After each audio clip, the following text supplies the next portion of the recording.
Droughts, a natural phenomenon often synonymous with devastation, have an unexpected silver lining: the revelation of hidden historical treasures.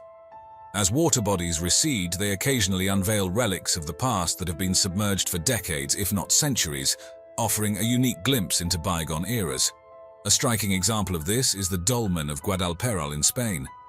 Often referred to as the Spanish Stonehenge, this megalithic monument, typically submerged under the waters of the Valdecañas Reservoir, became visible due to extreme drought conditions.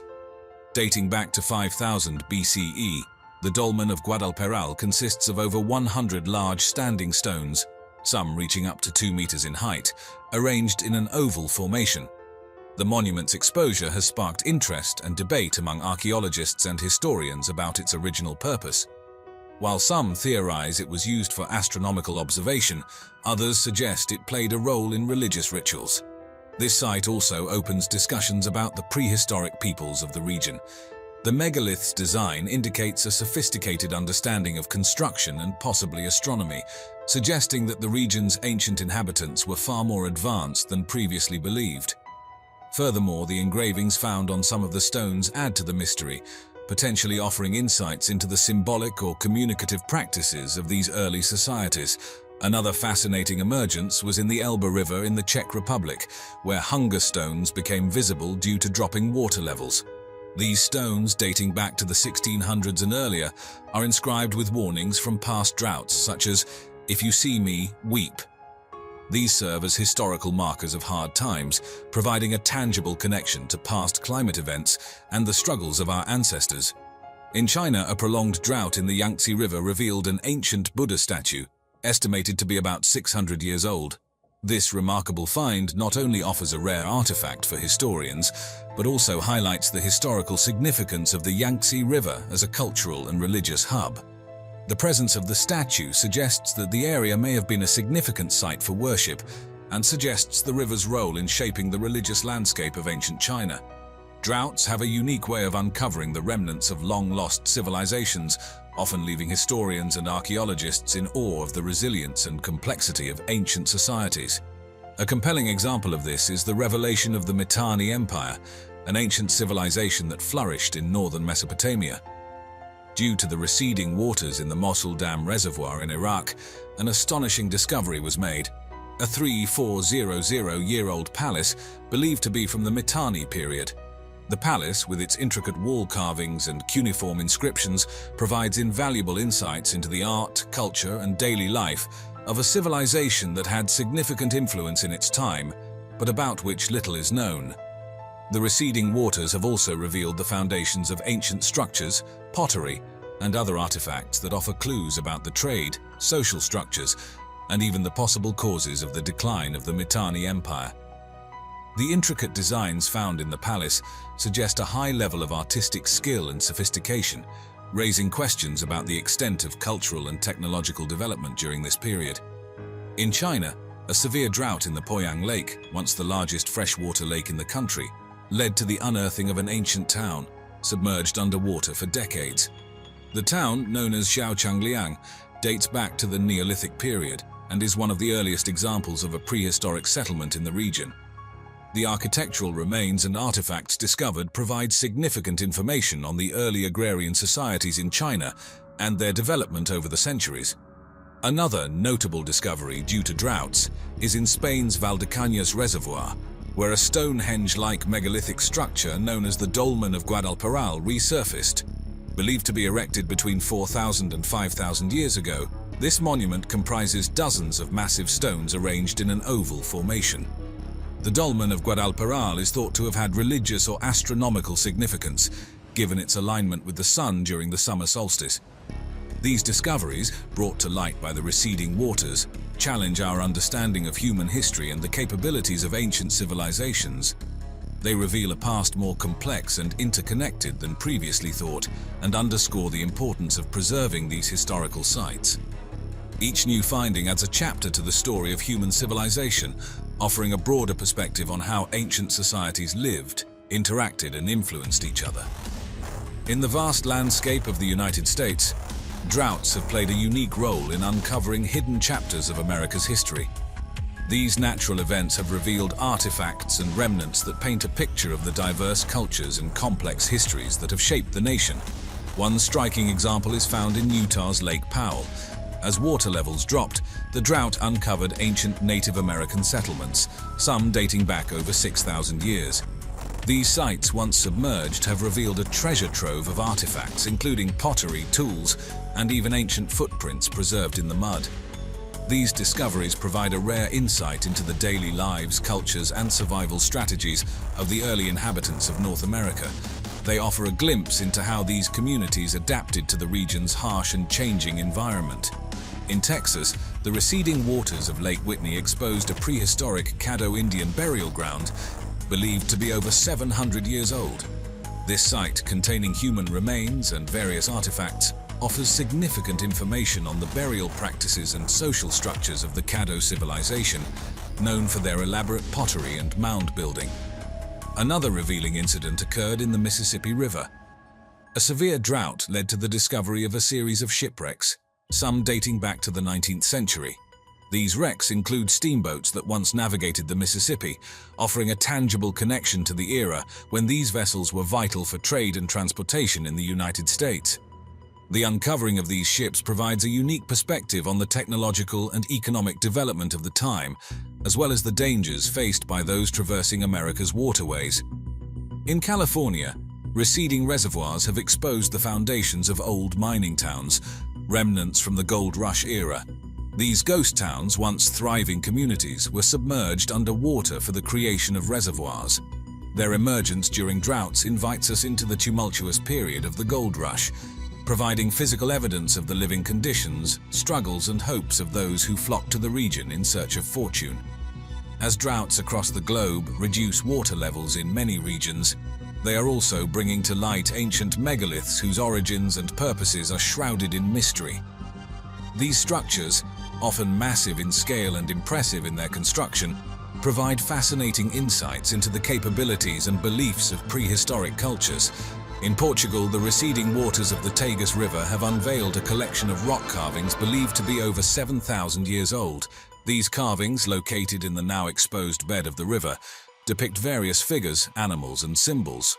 The discovery of such carvings in a riverbed is particularly intriguing, as it suggests these artworks were created at a time when the river's course was possibly quite different, or when these areas were more accessible to ancient peoples. The purpose of these carvings remains a topic of debate among historians and archaeologists, with theories ranging from religious or ceremonial use to ancient forms of communication or storytelling. Another significant revelation comes from the dolmen of Guadalperal in Spain, often referred to as the Spanish Stonehenge. Uncovered due to a drought-induced drop in a reservoir's water level, this prehistoric stone circle consists of dozens of megalithic stones standing upright in an oval formation. This site, believed to be constructed between 4,000 and 5,000 years ago, has sparked interest in its alignment with the sun during the summer solstice, suggesting its use in ancient rituals or as an astronomical observatory. The precise alignment and positioning of these stones indicate a sophisticated understanding of astronomy and geometry by the people who built it. These discoveries are significant for several reasons. Firstly, they push back the timeline of megalithic construction in Europe, showing that such structures were being built earlier and in more places than previously thought. Secondly, they provide evidence of the complex societal structures and spiritual beliefs of prehistoric peoples.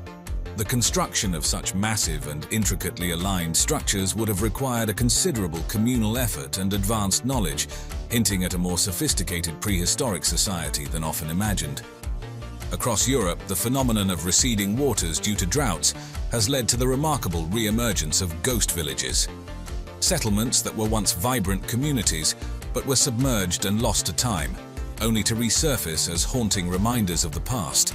These villages, often sacrificed in the name of progress, particularly for hydroelectric projects, provide a unique window into historical transitions and the lives of those who once called them home. In Italy, the village of Fabrice di Caregina, originally founded in the 13th century, became one such ghost village. Submerged in 1946 due to the construction of a hydroelectric dam, it vanished beneath the waters of Lake Vagli. However, in recent years, severe droughts have lowered the lake's water levels, revealing the eerie remains of this medieval village. Stone houses, a bridge, and even a church with its bell tower have re-emerged, almost perfectly preserved. For the descendants of the original inhabitants, the village's reappearance is a poignant reminder of their ancestral roots and the cost of industrialization. Similarly, in Spain, the droughts have unveiled the remains of old towns and villages submerged for the creation of reservoirs. One such village is Sant Romà de Sau in Catalonia, submerged in the 1960s. Its Romanesque church, dating back to the 11th century, occasionally reappears during times of drought, standing as a solitary sentinel over a once thriving community. These ghost villages also raise questions about the ecological and social impacts of dam projects. While these projects were seen as symbols of progress, providing much-needed electricity and water resources, they also led to the displacement of entire communities and the loss of historical heritage. The re-emergence of these villages invites a reflection on the balance between development and preservation. Imagine a world where, instead of being covered in vast oceans, Earth is a sprawling expanse of deserts, a planet where water is scarce. This scenario might seem far-fetched, but it invites us to explore the dynamics of our planet and the delicate balance that sustains life as we know it. One way this drastic transformation could occur is through a catastrophic event, such as a giant meteor strike. Such an impact could trigger a series of environmental changes, including altering the atmosphere and triggering widespread desertification. The aftermath would be a planet where water is a rare commodity, fundamentally changing every aspect of life, from ecosystems to human civilization. In a world transformed into a vast desert, human survival and adaptation would take innovative and extraordinary forms. One of the most critical adaptations would be finding shelter from the relentless sun and preserving as much water as possible. In this scenario, humans might turn to two main strategies for habitation: living underground or in specially designed reflective structures above the surface. Living underground would offer a natural solution to the scorching surface temperatures. Subterranean habitats could take advantage of the Earth's lower temperatures below the surface, providing a more stable and cooler environment. These underground dwellings could be extensive networks of interconnected habitats, akin to modern-day bunkers but on a much larger scale. Advanced ventilation systems would be crucial for ensuring air circulation, controlling humidity, and maintaining a livable environment. These habitats could be lit using fiber optic cables that channel sunlight from the surface, reducing the need for artificial lighting. Above the surface, reflective structures could be another innovative solution. These buildings would be designed with highly reflective materials to deflect sunlight and minimize heat absorption. Think of them as large mirrors, but with habitable spaces inside. The architecture would likely be dome-shaped or geodesic to maximize the reflection and dispersal of sunlight. These structures could be equipped with solar panels, turning the disadvantage of relentless sun into a sustainable energy source. Water collection and preservation would be another crucial aspect of survival. One method could be the construction of massive moisture pits. These pits would be large, concave structures designed to collect and condense moisture from the air. In cooler temperatures, especially at night, these pits could collect dew or even light rainfall, funneling the water into storage tanks. The design would include non-porous cooled surfaces to maximize condensation. This water would then be used for drinking, agriculture, and other essential purposes. Water extraction from the atmosphere would become more sophisticated. Technologies like atmospheric water generators, which condense moisture from the air, would be crucial. These systems could be powered by the abundant solar energy, making them a sustainable option for water production. Advances in materials science could lead to more efficient moisture-absorbing materials, increasing the yield of these generators. Recycling and purifying water would also be a critical practice. Advanced filtration systems could recycle grey water from showers, sinks, and even the air, making every drop count. Water from these systems would be purified and reused, ensuring a sustainable and continuous supply. In terms of diet, there would likely be a shift towards foods that require less water to produce. This might include an increased reliance on legumes, certain nuts and tubers, and perhaps a move away from water-intensive crops like rice and wheat. Additionally, the cultivation of algae and insects as protein sources could become common, as they require less space and water than traditional livestock. In this harsh desert world, community cooperation would be vital. Water management would likely become a community-centered activity, with strict protocols to ensure fair distribution and sustainable usage. Localized weather monitoring systems would also become essential, predicting rare rainfalls or temperature drops to maximize water collection and prepare for any adverse conditions. In a world where Earth has transformed into a vast desert, technological innovation would be crucial for adapting to new environmental challenges. Such innovations would not only be geared towards survival, but also aim to maintain a certain quality of life under drastically changed conditions. One key area of innovation would be the development and expansion of solar farms. In a desert-dominated world, solar energy would be abundant and largely untapped. These solar farms, sprawling across vast areas, would harness the sun's energy more efficiently than ever before, using advanced photovoltaic cells designed to withstand harsh desert conditions and sand erosion. Newer technologies, like perovskite solar cells, could offer higher efficiency and lower production costs, making solar energy the backbone of the planet's energy needs. Alongside solar power, wind energy would also play a pivotal role. Wind farms, consisting of arrays of wind turbines, would be strategically placed in regions where desert winds are most consistent and strong. The design of these turbines would be adapted to prevent sand damage and accumulation, ensuring long-term operational stability and efficiency. Another innovative concept that could emerge in this desert world is the development of floating platforms in the sky, hosting tropical oases. These aerial havens would be situated high above the scorching desert surface, where temperatures are cooler and more hospitable.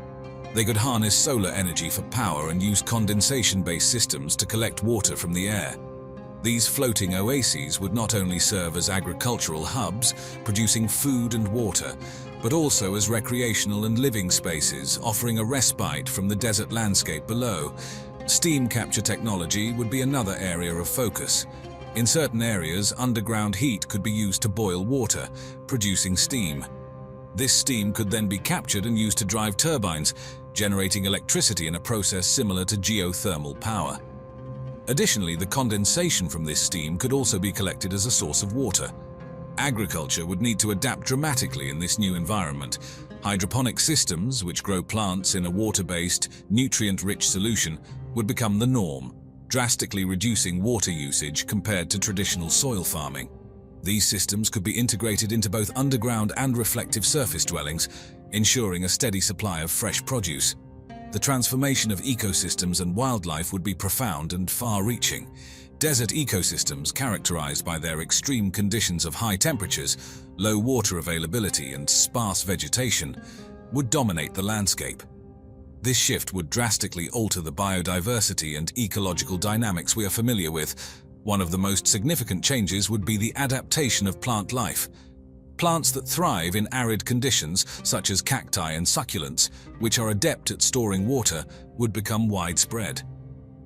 These plants have evolved various adaptations to survive with minimal water, such as deep root systems to tap underground moisture and thick leaves or stems for water storage. Moreover, plants might evolve to have smaller, fewer leaves or even spines to reduce water loss, a common characteristic of desert vegetation. Wildlife would also undergo dramatic adaptations. Animal species would have to evolve mechanisms to conserve water, such as more efficient kidneys, the ability to derive moisture from food, and behaviors that minimize water loss. Nocturnal lifestyles could become more common to avoid the daytime heat. We might see an increase in burrowing animals, as underground habitats would offer respite from the extreme surface temperatures. Insects could become the dominant animal group due to their small size, lower water requirements, and quick breeding cycles. Arthropods like scorpions and arachnids, already well adapted to desert environments, would likely thrive. Larger mammals and birds might become rarer, with those surviving evolving specialized adaptations to cope with the harsh conditions. Aquatic life would face the most dramatic changes. With the reduction of water bodies, aquatic ecosystems would be limited to a few oases or underground aquifers. Species unable to adapt to the decreasing water availability would face extinction, while others might evolve into new forms, perhaps becoming smaller or developing the ability to survive in brackish or minimal water conditions. The transformation of Earth into a desert planet would necessitate profound societal changes. The scarcity of water would become a central concern, reshaping economies, cultures, and political systems. One of the primary societal changes would be the migration of populations. People would move towards areas where water is still available, such as underground aquifers or artificially maintained oases. This could lead to the development of densely populated megacities designed to efficiently manage and conserve water resources. Rural and agricultural communities would face significant challenges, potentially leading to a decline in traditional farming practices. The economy would undergo substantial shifts, with industries dependent on water facing the need to innovate or become obsolete. Water-intensive industries like agriculture, manufacturing, and energy production would have to adapt to the new conditions or be replaced by more sustainable alternatives. The water trade could become a significant economic activity, with water becoming a valuable and traded commodity. And as always, we hope you enjoyed our video today. Thanks for watching.